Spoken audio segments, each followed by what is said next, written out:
नमस्कार मित्रों। जीवन की सबसे बड़ी लड़ाई हमेशा बाहर नहीं, हमारे मन के अंदर होती है। कभी ऐसा लगा है कि आप जीत के बिल्कुल करीब थे, लेकिन अचानक हिम्मत टूट गया हो। कुरुक्षेत्र में अर्जुन भी ऐसे ही टूट गए थे, लेकिन श्री कृष्ण के कुछ शब्दों ने उन्हें इतिहास का सबसे बड़ा योद्धा बना दिया।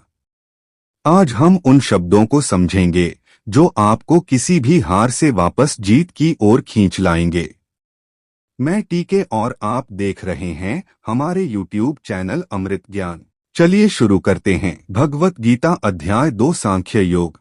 श्री कृष्ण और अर्जुन का संवाद, युद्धभूमि का दृश्य। कुरुक्षेत्र का विशाल मैदान। दोनों सेनाएं आमने सामने खड़ी हैं। दूर तक फैली रथों की पंक्तियां, चमकते कवच, सजे हुए हाथी और खिंचे हुए धनुष। शंख और नगाड़ों की गूंज से आकाश भर गया है। युद्ध का माहौल इतना तीव्र है कि हवा में भी तलवारों की गंध महसूस हो रही है। अर्जुन का रथ, जिसमें सारथी हैं भगवान श्री कृष्ण, युद्ध मैदान के बीच में खड़ा है। एक तरफ कौरव सेना, दूसरी तरफ पांडव सेना। अर्जुन जब दोनों ओर देखता है तो उसे अपने दादा, गुरु, भाई, मित्र और रिश्तेदार सब दिखाई देते हैं। उसका मन भारी हो जाता है। वह सोचने लगता है, मैं इन्हें मारकर क्या पाऊंगा? इनकी मृत्यु से मुझे सुख नहीं मिलेगा, चाहे राज्य मिल भी जाए। अर्जुन की स्थिति। संजय धृतराष्ट्र से कहते हैं, अर्जुन करुणा से भर गया, आंखों में आंसू, चेहरा उदास, मन शोक में डूबा हुआ। साधारण अर्थ में समझे तो जब मन अत्यधिक भावुक हो जाता है तो निर्णय लेने की क्षमता कमजोर हो जाती है। यही अर्जुन के साथ हो रहा है। श्लोक 2 से 3 में भगवान श्री कृष्ण कहते हैं, अर्जुन, यह कमजोरी कहाँ से आ गई? यह तुझे शोभा नहीं देती। कायर मत बन। तुच्छ हृदय की दुर्बलता छोड़ और उठ खड़ा हो, हे परंतप। श्री कृष्ण की वाणी जीवन में संदेश देती है कि कठिन समय में हमें किसी ऐसे व्यक्ति की जरूरत होती है जो हमें सीधा सच कह दे। अगर कोई सिर्फ हमारी भावनाओं को सहलाए तो हम वहीं अटके रह जाते हैं। श्लोक 4 में 9 अर्जुन कृष्ण से कहते हैं कि हे कृष्ण, मैं अपने गुरु और बड़ों पर बाण कैसे चला सकता हूँ? अगर उन्हें मार दिया तो राज्य, धन और सुख का क्या मूल्य रहेगा? मुझे तो यही अच्छा लगता है कि मैं बिना लड़े ही मारा जाऊं। अर्जुन कहता है कि मैं युद्ध नहीं करूंगा। इसका हमारे जीवन में यही संदेश है कि जब हमारी भावनाएं हम पर हावी होती हैं तो हम अपने कर्तव्य से भागने के लिए दलीलें ढूंढने लगते हैं। श्लोक 10 से 12 में भगवान श्री कृष्ण आत्मा का परिचय देते हुए कहते हैं कि अर्जुन, तू और मैं और ये सब लोग आत्मा है, हम सब हमेशा से हैं और हमेशा रहेंगे। आत्मा न कभी जन्म लेती है, न कभी मरती है, जिससे हमारे जीवन में प्रेरणा मिलती है कि हम शरीर को मैं मानते हैं, लेकिन असली मैं आत्मा है जो जन्म मरण से परे है।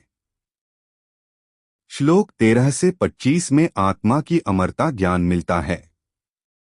जैसे बचपन से जवानी और फिर बुढ़ापा आता है, वैसे ही मृत्यु के बाद आत्मा नया शरीर धारण करती है। ज्ञानी इस पर शोक नहीं करते। आत्मा को कोई हथियार काट नहीं सकता, आग जला नहीं सकती, पानी भिगो नहीं सकता और न ही हवा इसे सुखा सकती। वह अचल, शाश्वत और जन्मरहित है। उदाहरण, जैसे हम पुराने कपड़े बदलते हैं, वैसे ही आत्मा पुराने शरीर को छोड़कर नया शरीर धारण कर लेती है। श्लोक 26 से 30 बताते हैं कि आत्मा का कोई अस्तित्व नहीं। मान लो आत्मा नहीं है और सब कुछ शरीर ही है, तब भी शोक क्यों? जो जन्म लेता है वह मरेगा ही, और जो मरता है वह फिर जन्म लेगा। यह प्रकृति का नियम है। जीवन में यह लागू होता है कि जिन बातों को बदलना हमारे बस में नहीं, उन पर रोना व्यर्थ है। श्लोक 31 से 38 क्षत्रिय धर्म का ज्ञान। अर्जुन, तू एक क्षत्रिय है। धर्मयुद्ध से बड़ा कोई कर्तव्य नहीं। अगर लड़ेगा तो स्वर्ग मिलेगा, जीतेगा तो धरती का राज्य मिलेगा। इसलिए जीत हार, सुख दुख, लाभ हानि, जीवन मरण सबको समान समझकर युद्ध कर। गीता ज्ञान हमें सीखती है कि कर्तव्य पालन में परिस्थिति का हम पर कोई असर नहीं होना चाहिए। श्लोक 39 में 53 कर्मयोग का सार समझते हैं। तेरा अधिकार केवल कर्म करने में है, फल में नहीं। फल की आसक्ति छोड़कर कर्म करना ही योग है। फल के लोभी बेचैन रहते हैं, योगी संभाव में रहते हैं। आइए इसे उदाहरण के माध्यम से समझते हैं।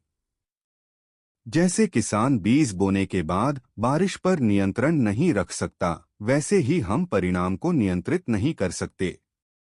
श्लोक 54 से 72 स्थिर बुद्धि योगी पुरुष की पहचान। अर्जुन पूछता है कि एक स्थिर बुद्धि योगी की पहचान क्या है। तब भगवान श्री कृष्ण कहते हैं, जो इच्छाओं से मुक्त है, सुख दुख में समान है, भीतर से सुखी है, वही स्थिर बुद्धि है। असली शांति बाहरी चीजों से नहीं, बल्कि भीतर की स्थिरता से आती है। आइए हम अध्याय 2 का सार जानते हैं। आत्मा अमर है, शरीर नश्वर है। जन्म मरण का चक्र अनिवार्य है। कर्तव्य सर्वोपरि है। फल की आसक्ति छोड़कर कर्म करो। स्थिर बुद्धि और संभाव ही योग है। दोस्तों, अपना कीमती समय देने के लिए आपका बहुत बहुत धन्यवाद। अगर आपको ये वीडियो पसंद आया तो लाइक और शेयर जरूर करें और चैनल को सब्सक्राइब करना न भूलें। मिलते हैं अगले वीडियो में, तब तक के लिए जय श्री कृष्णा, राधे राधे।